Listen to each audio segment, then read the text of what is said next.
space. No, you can. What are your feelings, Bill, about AI? Oh, good question. Are you optimistic about how it will change our lives? It's all artificial.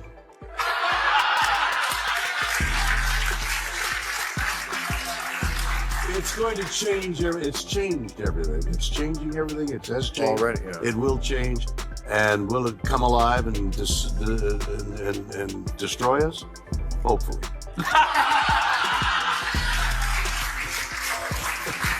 On a fiery episode of Real Time, William Shatner joined Bill Maher for a conversation that quickly turned into a verbal sparring match over artificial intelligence. Shatner came out swinging, insisting that AI isn't some distant threat. It's already here, transforming the fabric of our lives in ways we can barely comprehend. He even dropped a sci-fi warning, suggesting that one day AI might rise up against us. Maher, ever the sharp-tongued skeptic, pushed back hard, lacing his response with biting sarcasm. He questioned whether the growing panic around AI is justified, or just another round of sensationalist fearmongering. What followed was a riveting clash between the promise of innovation and the fear of unintended consequences. An electric exchange that had the audience hanging on every word. Okay, so how will persistent inflation affect Biden's prospects this fall? Badly.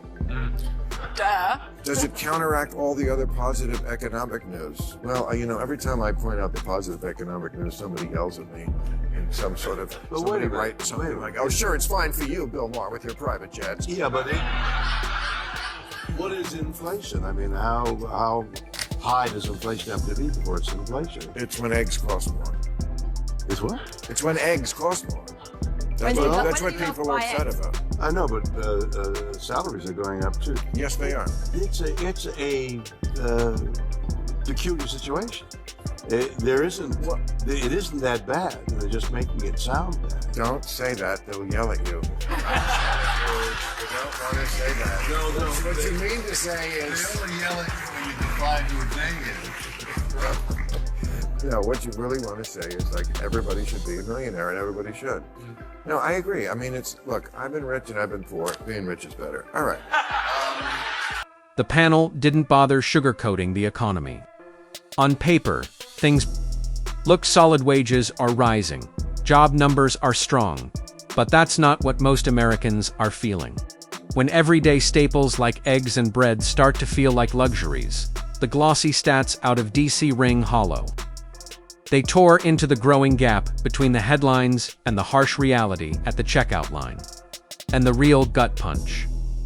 If voters feel squeezed, no economic talking point is going to bail out Biden in 2024. The verdict was blunt. Feel-good numbers can't mask the sting of financial stress at the kitchen table. Democrats demand that Justice Sonia Sotomayor retire while Biden still has time to find a replacement. Well, I don't know if you can demand. Definitely. Also, he has to live long enough to do that. Right? Well, sorry, but we're going to play the age game. Right. Start with Don't him. play the age game when I'm around. Well,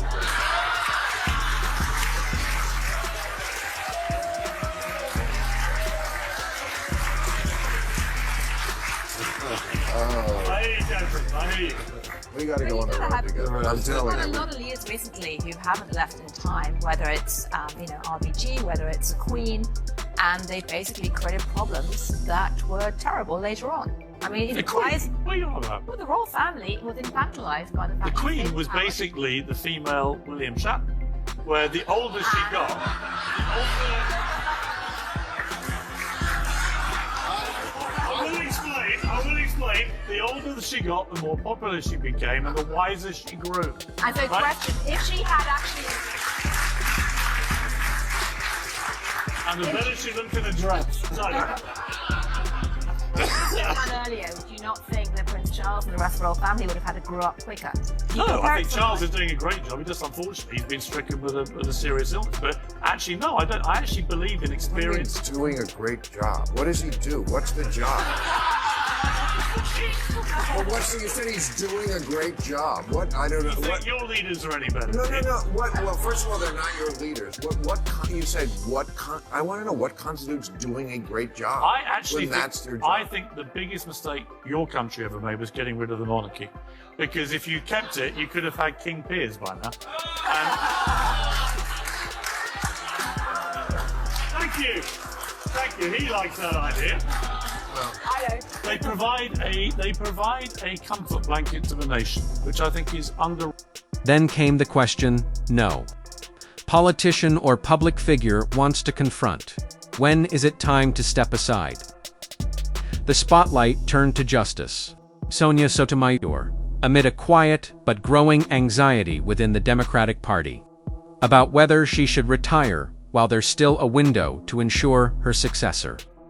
The panel didn't hold back, drawing a chilling parallel to Ruth Bader Ginsburg, a towering icon whose decision to stay ultimately reshaped the Supreme Court.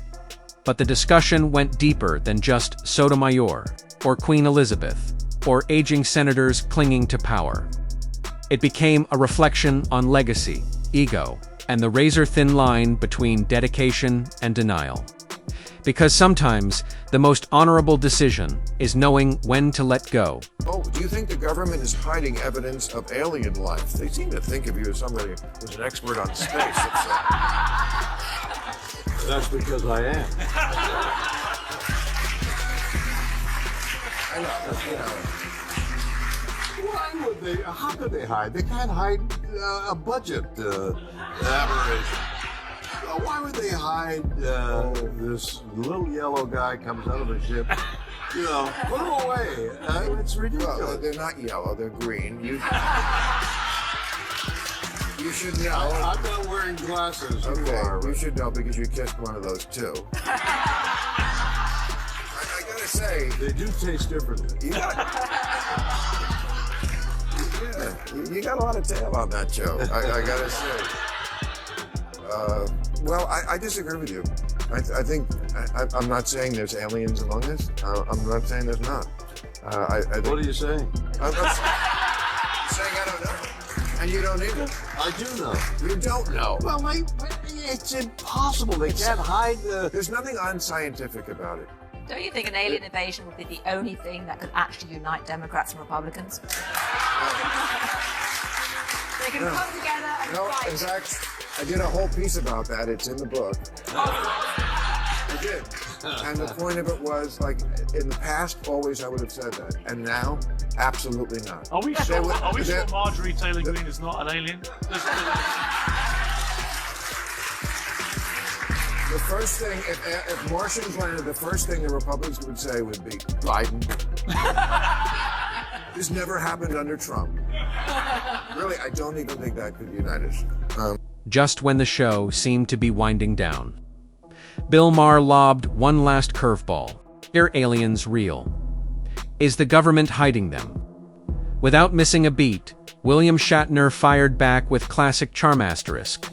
They can't even keep a budget secret. You really think they're hiding aliens? The panel burst into laughter, but the conversation didn't stop there. Someone joked that maybe the only thing powerful enough to unite Democrats and Republicans would be a full-scale Martian invasion. One panelist quipped, deadpan, asterisk, if aliens landed tomorrow. The GOP would swear it never happened under Trump. Asterisk, the segment wrapped on a wave of laughs. But the humor carried a deeper note. Sometimes, satire cuts through the noise better than politics ever will. If this kind of breakdown speaks your language, don't forget to like, drop your take in the comments, and hit subscribe. The bold takes and sharper truths are just getting started.